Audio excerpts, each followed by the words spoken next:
मैंने किसी पार्टी का फटका नहीं पहन रखी है। मैं किसी पार्टी का पदाधिकारी नहीं हूँ, मैं वोटर हूँ।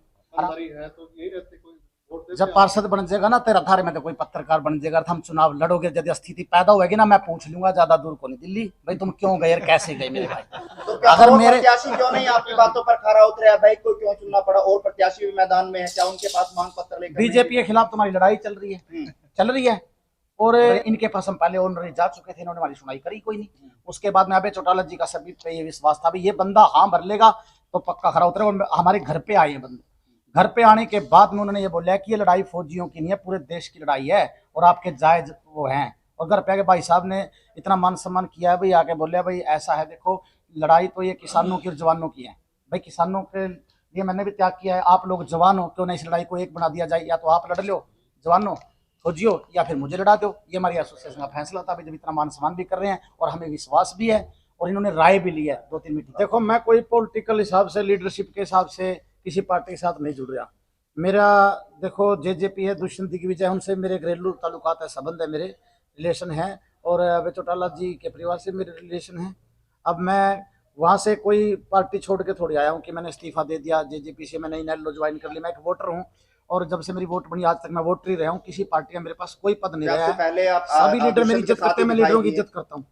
आज से पहले दुष्यंत के साथ ही दिखाई दिए, उनके मंच पर आप दिखाई दिए। देखो मैं एक एज पर आर्टिस्ट कलाकार हूँ जी, मुझे कोई भी लीडर बुलाएगा मैं जाऊंगा, मुझे जाना पड़ेगा। मैं जिला पार्षद हूँ और वो सत्ता में रहते हैं पर पंचायत महकमा उनके पास, तो मुझे तो दिन रात काम लेने पड़ते हैं भाई। अभी और कोई होगा उन पार्टियों से भी काम लेने पड़ेंगे, वो एक अलग बात है साहब। यानी कि आप जेजेपी के साथ पहले कभी नहीं थे, जेजेपी के साथ कोई नाता नहीं था, दुष्यंत के साथ कोई नाता? मेरे साथ तो पूरे सभी का नाता है मेरे साथ। तो पॉलिटिकल तौर पे अगर आप देखा जाए, पॉलिटिकल के तौर पे तो मैं किसी के साथ भी मेरा कोई आज तक कोई पद नहीं है मेरे पास। मैं तो वोटर कह रहा हूँ, मेरे को तो कोई भी मान सम्मान से बुला रहा है, जा रहा है, मैं अपना गायकी के हिसाब से जा रहा हूँ या कोई और हिसाब से जा रहा हूँ। पार्टी से कोई संबंध नहीं, पार्टी वाला मेरा पार्टी वाला मेरा कोई संबंध नहीं। देखो ये एसोसिएशन है, मैं आपको बोल दूं क्योंकि मैं यहाँ मीडिया के सामने बड़ा सोच समझ के बोलना पड़ता है साहब। ये एक फौजी एसोसिएशन है, यहाँ हर कास्ट के बंदे जुड़े हैं हमारी एसोसिएशन में। हम फौजी हैं, 36 बिरादरी के हैं और हर पार्टियों से बंदे यहाँ पर जुड़े हुए हैं। कोई किसी पार्टी का है, कोई बीजेपी का, कांग्रेस का, इनेलो का, जेजेपी का, सभी पार्टियों के हैं फौजी। और एक फौजी एक तिरंगे के पीछे इकट्ठे हो रहे हैं और हम इस एम को लेकर के चल रहे हैं। भाई ठीक है ये फौजियों की लड़ाई है, अबे चौटाला जी ने अपने हाथ में ली है, क्या पता किस पार्टी का बंदा है, लेकिन एसोसिएशन एक हो के हम समर्थन दे रहे हैं सारे उस हिसाब से, ना कि राजनीति के हिसाब से कि कोई कहीं जुड़ रहा है कि वो पार्टी ज्वाइन कर रहे हैं। ऐसा हम कुछ नहीं कह रहे, कल को फिर एसोसिएशन टूट जाए हमारी, हम वो भी नहीं चाहते।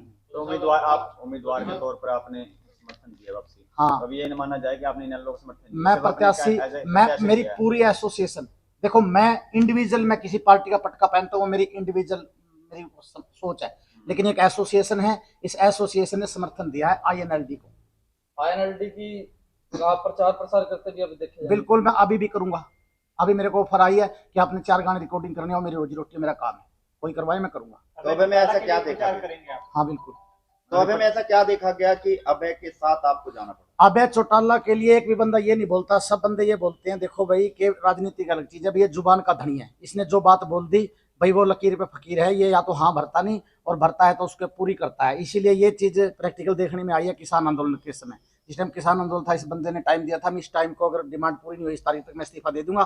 बंदे ने इस्तीफा दिया, स्ट्रगल किया, चुनाव जीत के दोबारा फिर यहाँ पर आया और अब टाइम है। मैं तो ये कहता हूँ कि जो त्याग इन्होंने किया है उस त्याग का फल लेने का टाइम अब आया है और मैं जनता से अनुरोध करता हूँ कि वो फल इनको देना भी चाहिए। तो दूसरों के जो आप भारत माता के जागरण, हाँ, सारा कुछ जो भारत माता के मैं जागरण कर रहा था साहब, उसके लिए हमने वो तो सदा ही चलते रहेंगे। वो मैंने ये बोला है कि जब तक फौजी कर्मवीर जिंदा रहेगा, मेरे कैथल के जितने शहीद हैं, भारत माता का जागरण उनकी शहादत पे शहादत वाले दिन मैं करूंगा। ये मीडिया के सामने बोल रहा हूं मैं, वहां कोई पॉलिटिकल जिक्र नहीं, कोई पॉलिटिकल झंडा नहीं। वो मैंने बोला कि मैं भारत माता के जागरण, हमने देखो मैं जिला पार्षद रहते हुए मैंने पहला काम ये किया, शहीदों के लिए 52 शहीद कैथल के हैं, एजेंडा रखा अपनी जिला परिषद में, पहला एजेंडा सभी ने पास किया भाई 52 शहीदों के स्टैचू लगने चाहिए डिस्ट्रिक्ट कैथल के जितने भी शहीद हैं, और 57 लाख रुपए का बजट वो पास हुआ। हमें बड़ी खुशी है कि 52 गांवों में शहीदों के स्टैचू लगेंगे और भारत माता के जागरण मेरे निरंतर जब तक फौजी कर्मवीर है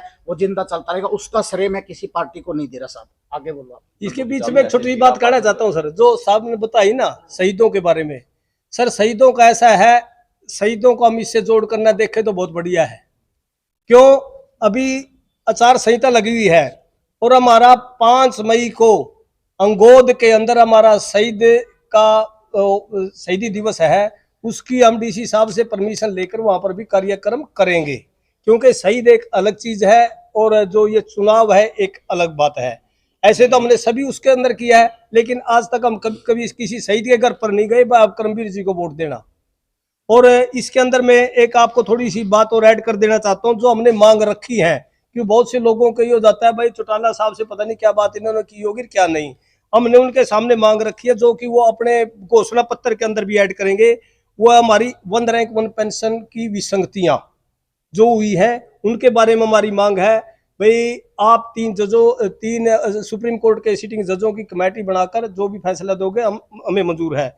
दूसरी हमारी मांग है भाई उन्होंने रखना है भाई अग्निवीर योजना, जो कि अपने देश के लिए बहुत ही घातक सिद्ध होगी एक दिन, वो आप सभी को मालूम है, इसके बारे में हमारे को ज्यादा बताने की जरूरत नहीं। तीसरा है जो सैनिक स्कूल है उनको प्राइवेट पार्टनरशिप के दायरे में लाया जा रहा है, भाई वो बंद किया जाए। और उसके साथ में हमने हमारी जो फैमिली पेंशन है, फैमिली पेंशन जो हमारी फैमिलियों की 30% होती है उसको 60% का हमने वो दी मांग दी है। और उसके साथ साथ इसके अंदर हमारा जो विडोज हैं, जो शहीदों की विडोज हैं उनका या वीरांगनाएं हैं उनके लिए, और जो हमारे डिसेबल साथी हैं इनके साथ में दोहरा व्यवहार है उसके लिए भी दोहरा व्यवहार ना हो, सभी की एक बराबर हो। और इसके साथ साथ एक सबसे बड़ी मांग हमारी है, जो अभी 7वां पे कमीशन आउट हुआ था उसके अंदर 2.57 एक जवान जेसीओज के लिए रखा गया था और ऑफिसर के लिए 2.81 रखा हुआ था। भाई ये दोहरा व्यवहार हमारे साथ में नहीं होना चाहिए, इसको भी इक्वल किया जाए। तो इसके साथ साथ में हमने अपने इसके एमएसपी है, जिस प्रकार से किसानों की एमएसपी है उसी प्रकार से हमारी सैनिकों की भी है मिलिट्री सर्विस पे, उसके बारे में भी हमने ये मांग रखी है इनके सामने। और हमारी 1-2 लोकल मांग थी, जिस तरह से CSD कैंटीन की मांग हम बहुत बार रख चुके हैं, और हमारे इसी CS के अंदर एक एम्बुलेंस की मांग है। और जो हमारे शहीद हैं सर, वही चीज मैं अभी लेकर आ रहा हूँ, जो हमारे शहीद हैं जब उनका शहादत दिवस होता है तो उसको मनाने के लिए जिस स्कूल में अभी ये स्टैचू लग रहे हैं उनको परमिशन दी जाए, भाई आप उस दिन धूमधाम से अपने स्कूलों के अंदर शहीदों के शहीदी दिवस मना सकते हैं। इस प्रकार से हमने उनके सामने अपनी मांगे रखी हैं। और इसके साथ मैं बिल्कुल क्लियर कर देना चाहता हूं, बहुत से साथी बोलते हैं भाई आप लोग करमवीर जी के ऊपर भी एलिगेशन लगा था भाई पैसे लेके आए होंगे या किसी ने खड़े किए होंगे। साथियों वो लगाते हैं, अभी चौटाला साहब के ऊपर भी लगा रहे हैं भाई कहीं से पैसे लेकर आ गए। अरे इसके तो हम भी एक फौजी आदमी है, हम गवाह हैं, इसको हम घर से लेकर आए थे, ये अपने आप नहीं उठा। और दूसरी चीज साथियों, दब्बे तो भाई सूर्य चांद के ऊपर भी लगे हैं, उनको कोई नहीं रोक सकता और ना हर एक आदमी को कोई खुश कर सकता। मैं तो आपके माध्यम से अपने देश के सैनिकों को ये रिक्वेस्ट करना चाहता हूं, हाथ जोड़कर एक विनती करना चाहता हूं, भाई आप ऐसे साथियों के साथ में कंधे से कंधा मिलाकर खड़े हो जो कि हमारी आवाज को बुलंद कर सके। सर आप प्रचार प्रसार सवाल आपसे, जैसे जिला परिषद में आप मतलब बीजेपी का समर्थन कर रहे हो और यहाँ आप इनेलो का समर्थन कर रहे हो, तो दोनों हाथ में जो आपने बात कर रहे हो जिला परिषद की, जिला परिषद के अंदर तो देखो हम नए चुन के गए थे, हमें ये नहीं पता कैसे क्या करना, हमें एक चेयरमैन और उप चेयरमैन अपना चुनना था। वहाँ जो है राजनीति चली, दड़े बने आपस में और हम लोग इकट्ठे हुए, और इकट्ठे होने के बाद में ये इतना बड़ा मसला है कि एक जो चेयरमैन बनाना है उसके लिए पूरी राजनीति स्टेट की गर्मा जाती है, और फिर उसका कैसे बनाया जाए, कैसे क्या किया जाए, साथियों ने सारे ने सलाह करी है। मैं यही बात पहले भी कह चुका था कि वहाँ जाके किसी ने पट्टे पहन के ज्वाइन करके नहीं बनाया कि भाई ये हमने बना दिया। वो तो एक दुष्यंत चौटाला जी और एक साइड में ये अपना बीजेपी, ये दो ही रिस्क लेते थे बनाने के लिए, और हम जो है बीजेपी के खिलाफ बना रहे थे, तो उन्होंने अपना बनाया, हम सारे इकट्ठे, उसमें आम आदमी पार्टी के भी थे, हम लोग भी थे, एक दो जितने भी थे इकट्ठे होकर। लगातार आप दुष्यंत चौटाला की स्टेज पर नजर आए हो, लोग तो अगर कोई किसी स्टेज में नजर आता है तो माना मतलब जनता क्या अभी आप लोग किसी वे से देखो, श्रोता किसी भी वे से, मैंने बता दिया ना, मैं कलाकार के रूप में दिखाऊंगा, मैं कोई भाषण देता तो नहीं दिखाऊंगा, मैं गाने गाता दिखाऊंगा। बताओ आप लोग सभी मीडिया वाले बताओ कि मैं भाषण देने के लिए खड़ा हुआ था या भाई किसी और मकसद के लिए खड़ा हुआ था। मैं जिला पार्षद हूँ, अपने यहाँ तो कोई काम के लिए मिला होगा या फिर कोई अपना, जैसे मैं गाने गाता हूँ तो आज अभी बुलाएंगे तो क्या अभी मैं जाऊँगा नहीं, वो मेरा काम है। आप लोग जैसे पत्रकारिता करते हो, वो मेरा कलाकारी का काम है। प्रदूषण की पार्टी के लिए आप भी गीत गाओगे? पटका पहनूंगा या नहीं पहनूंगा वो मेरा खुद का फैसला है। वो मेरा- या अभी आपने पटका किसी पार्टी अभी मैंने किसी पार्टी का फटका नहीं पहन रखी, ये मान मैं किसी पार्टी का पदाधिकारी नहीं हूँ, मैं वोटर हूँ।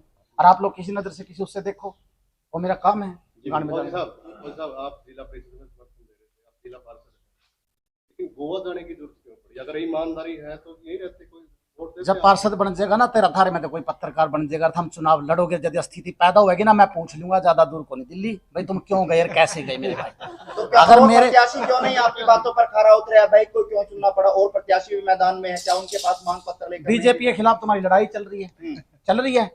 और राज्य जो अपना राज्यसभा में सांसद थे गुप्ता जी जो चुनाव लड़ रहे हैं, इनके पास हम पहले ऑनरी जा चुके थे, इन्होंने हमारी सुनाई करी कोई नहीं। उसके बाद में अभय चौटाला जी का सभी पे ये विश्वास था भी ये बंदा हाँ भर लेगा तो पक्का खरा उतरे। और हमारे घर पे आए हैं बंदे, घर पे आने के बाद में उन्होंने ये बोला कि ये लड़ाई फौजियों की नहीं है, पूरे देश की लड़ाई है और आपके जायज वो हैं। और घर पे आके भाई साहब ने इतना मान सम्मान किया है, भाई आके बोले भाई ऐसा है, देखो लड़ाई तो ये किसानों की और जवानों की है। भाई किसानों के लिए मैंने भी त्याग किया है, आप लोग जवान हो, क्यों नहीं इस लड़ाई को एक बना दिया जाए, या तो आप लड़ लो जवानों,